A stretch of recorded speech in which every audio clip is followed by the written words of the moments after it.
Continuando na linha do exílio aqui no Bible Project comentado, eu vou mostrar para vocês um outro vídeo deles que eles falam sobre como se portar no exílio, né? E isso é muito importante, mais importante do que eu imaginei quando eu fui assistir ele de novo. Porque eu falei assim, não, esse daí eu acho que não tem muito a ver com o que está acontecendo agora. Aí eu assisti, fiquei com o queixo caído. Falei, não, tem tudo a ver com o que está acontecendo agora no Brasil principalmente. Aliás, no mundo inteiro, aqui nos Estados Unidos também. Mas no Brasil tá forte também o negócio. Então eu falei, cara, acho que vale a pena eu falar disso. Então, vou colocar aqui já o vídeo, vou ficar aqui em cima na tela, que aí fica melhor para eu parar o vídeo e comentar com vocês, tá? E vamos lá. In the year 587 BC, the city of Jerusalem was attacked by the Babylonian Empire. And a year later, the city and the temple were plundered and burned. Thousands of Israelites were taken from their homes and relocated all over ancient Babylon. They became exiles. And so now they're a minority, surrounded by a new culture with new gods. Now, some Israelites chose to resist Babylon by revolting or withdrawing. Others gave in, adopting the Babylonian way of life and accepting these new gods as their own. Opa! Aconteceu um negócio interessante aqui.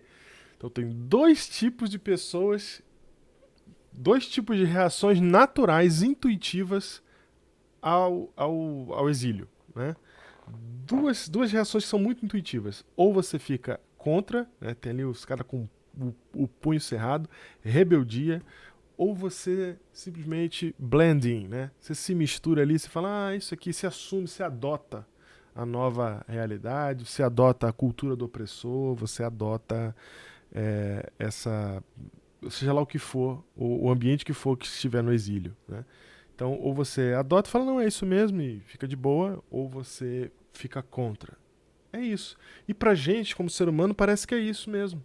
Eu acho legal, inclusive, que no exemplo que ele usou aí, você tem a cor vermelha e a cor azul, mas elas estão meio que invertidas no espectro, que ele não está tentando falar de polarização política, mas isso serve muito para polarização política. Muito.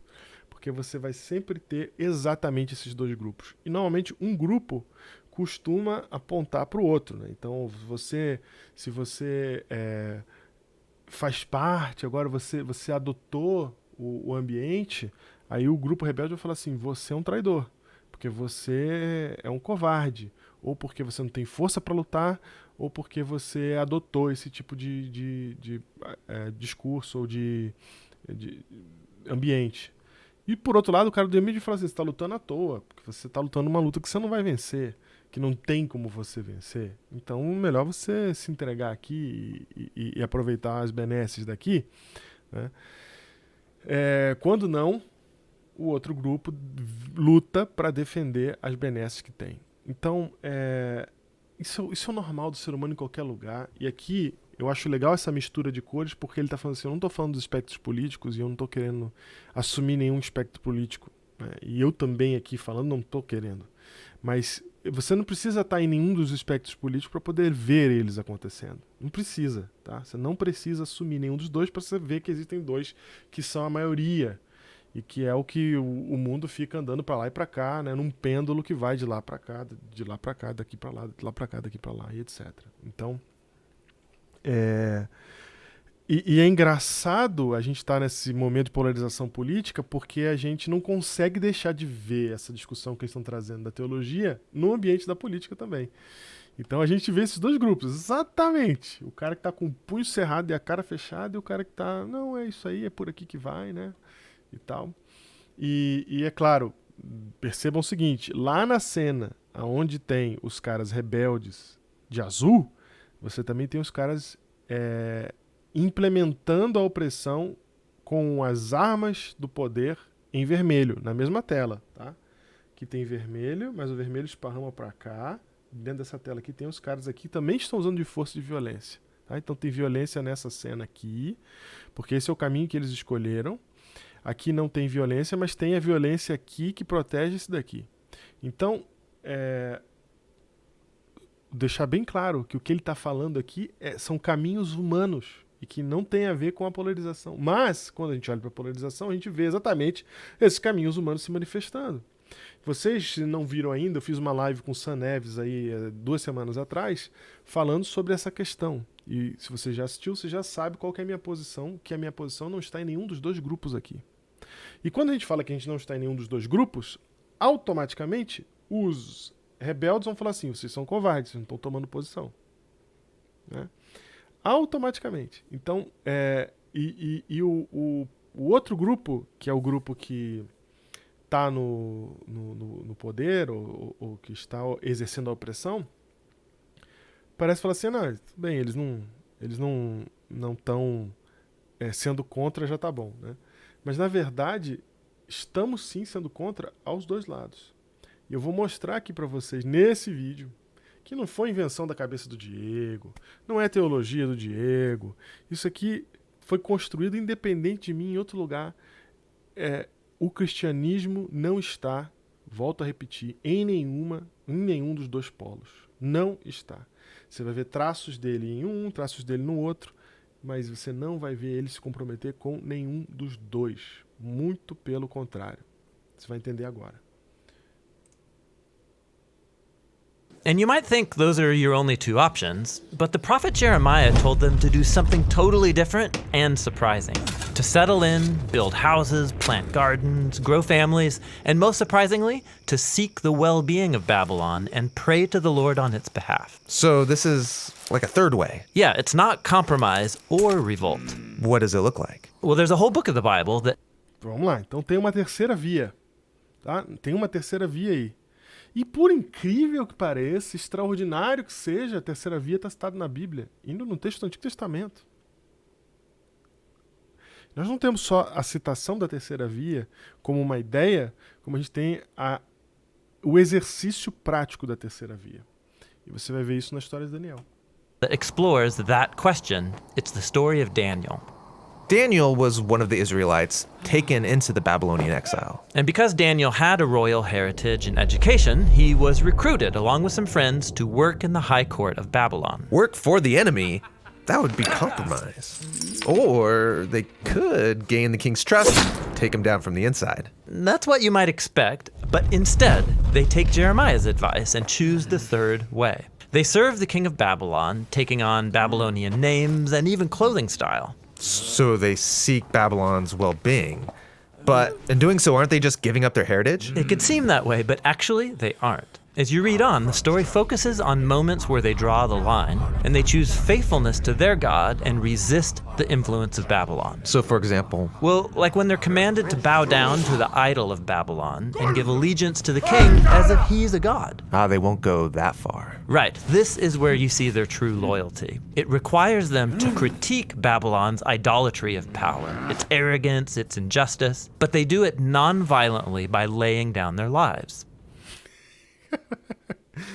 Cara, isso aqui é demais, And so cara. injustice, Me but they do it emociono com isso aqui, non-violently by cara, porque laying.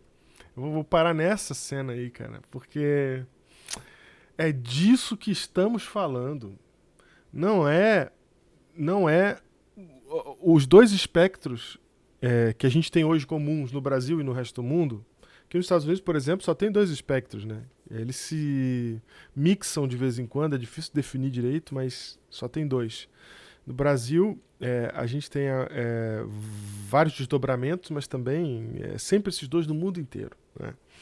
E a gente fala sobre isso lá na live do Pendulum. Vai lá assistir. Eu não vou entrar nesse detalhe agora, mas o que os dois fazem de errado, tanto quando nos seus dois extremos, é imposição sobre o outro. É aí que está o erro dos dois lados. No fim das contas, roda, acaba em imposição sobre o outro. E o Evangelho não trabalha nesses termos. E a forma de resistência é resistindo, é fazendo bem. Você viu? Eu vou tratar bem o babilônico. Eu vou tratar bem.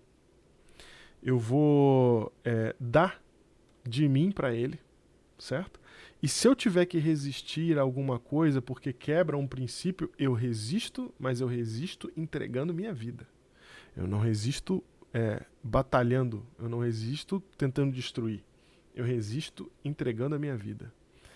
Que é algo que marca toda vez que acontece, né? A gente tem isso aqui, todo mundo sabe da história do Dalai Lama, né? Todo mundo sabe dessa história. O cara é famoso, a história dele é famosa, inspiradora.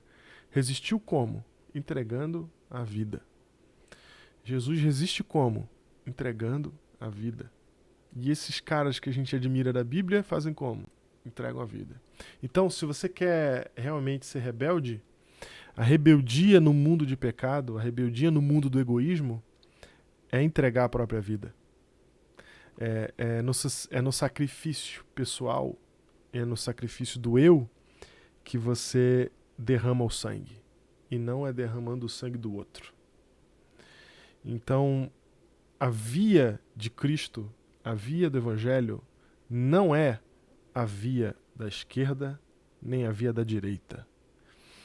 E tem muito para se falar a respeito disso. Mas aqui já dá uma demonstração interessante para a gente. Como a gente age no exílio. A gente age no exílio fazendo bem para o outro. E se alguém tiver que derramar algum sangue, é o nosso que vai ser derramado em favor do outro. Ou em nome de algo muito maior do que eu e de quem está no outro lado ou da opressão. Muito maior do que nós. E algo que precisa ser defendido ao custo da minha própria vida para que a vida dos outros seja melhor. Então, essa é a terceira via. Vamos ver o que mais eles têm para dizer para a gente. Laying down their lives. And so God vindicates Daniel and his friends for their faithfulness. So they would serve Babylon, seek its well-being, but their loyalty was always to God. Yeah, this is what Jeremiah was envisioning. The way of the exile is a combination of loyalty and also... Eu preciso falar isso?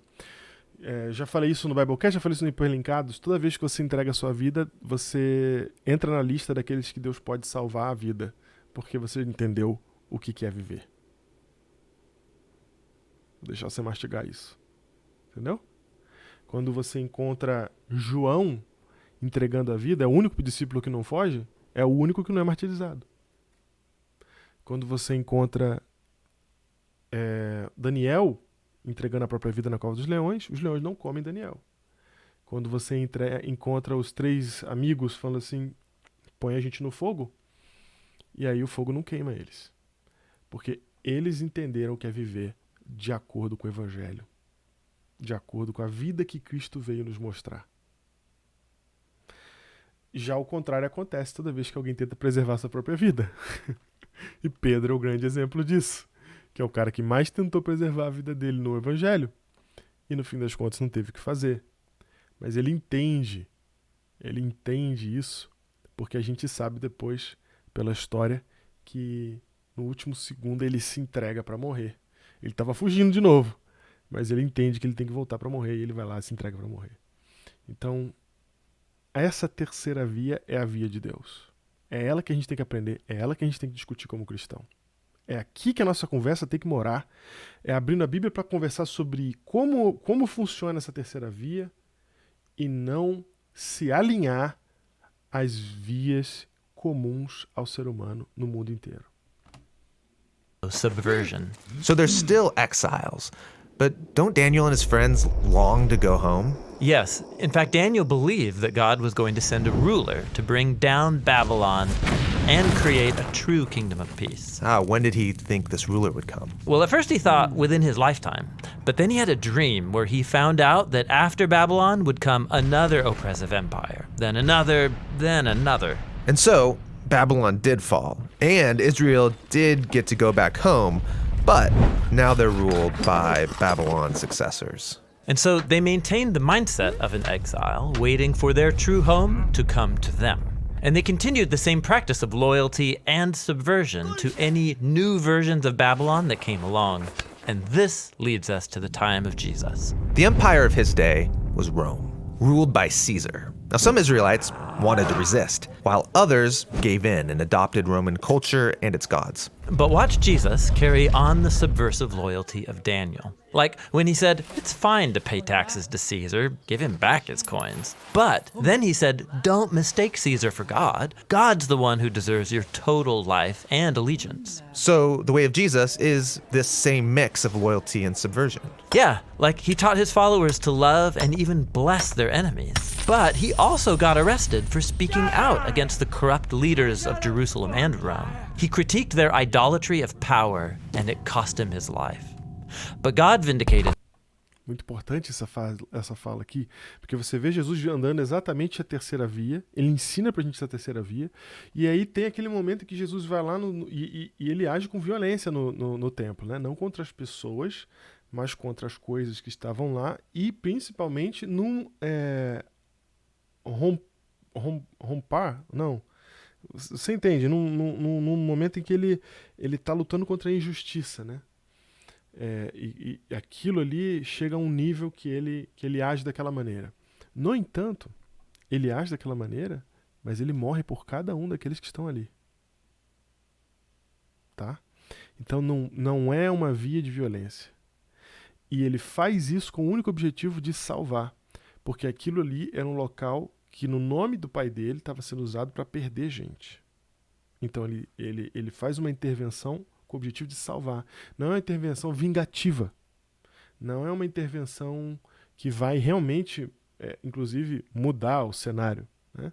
Mas é uma intervenção do tipo, eu estou contra isso e a favor dos que são meus filhos, que são meus irmãos, no caso de Jesus, eu luto por eles. Né? A favor do que são os meus irmãos. Mas essa não é uma luta de violência de Jesus pegando em arma. Até porque você vai ver Jesus, a última cena de Jesus com os discípulos é ele lá na hora da Santa Ceia, e quando ele termina de falar, ele fala que a perseguição vai vir para os caras se preparar, os discípulos se prepararem, que depois que ele sair de cena, eles vão ser perseguidos. Né? E a resposta, que está lá em João, de Pedro e dos discípulos, é assim, as espadas estão aqui, as armas estão aqui, estamos prontos. E aí Jesus, chateado, termina a reunião nesse tom. Fala, esquece, não entenderam nada, vamos embora. Lê lá, final do capítulo 13, se não me engano, de João, que é a Santa Ceia. Lê o finalzinho dela para você ver o que acontece nessa cena. Então, ele fala, vocês não entenderam nada. Então não é por esse caminho, não é por aí. Tá? Então não usa isso como subterfúgio para ser rebelde.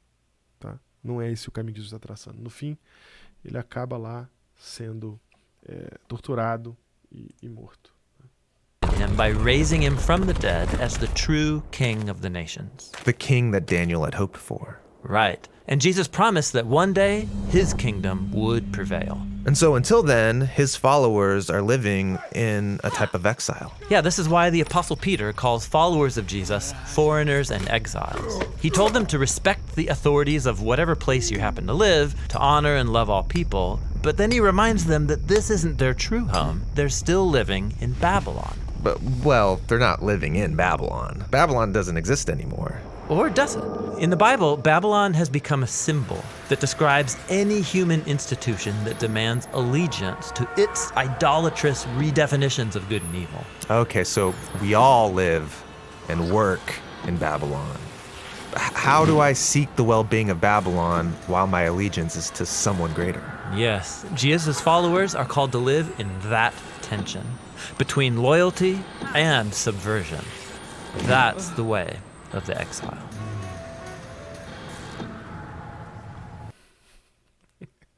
Sensacional. Sensacional. É a tensão que a gente vive. Por isso tem gente que fica jogando o texto de Romanos 13 aí, e aí outros ficam tentando rebater Romanos 13 e tal. É a tensão que a gente vive. E o cristão vai ficar discutindo isso a vida inteira, porque é isso. A gente tem que ser ao mesmo tempo leal e ao mesmo tempo subversivo, né? Porque o nosso caminho não é o caminho da violência. Nosso caminho não é o caminho do opressor. Esse é o caminho do opressor. Ele te oprime pela força. Se vai usar a força contra a força, aí é o mesmo caminho. Estamos falando da mesma coisa, né? Então, o caminho é um caminho tenso, que tem uma tensão para resolver. Que era o que a gente devia estar discutindo como cristão mesmo, né? Era o que a gente devia estar falando agora. Onde que estão as opressões que a gente tem que se postar contra e é onde a gente pode dar mais da gente pro bem das pessoas, mesmo estando dentro desse sistema. Essa devia ser a nossa discussão, era disso que a gente devia estar falando agora. Mas... Bom, nos resta orar para que a gente acorde.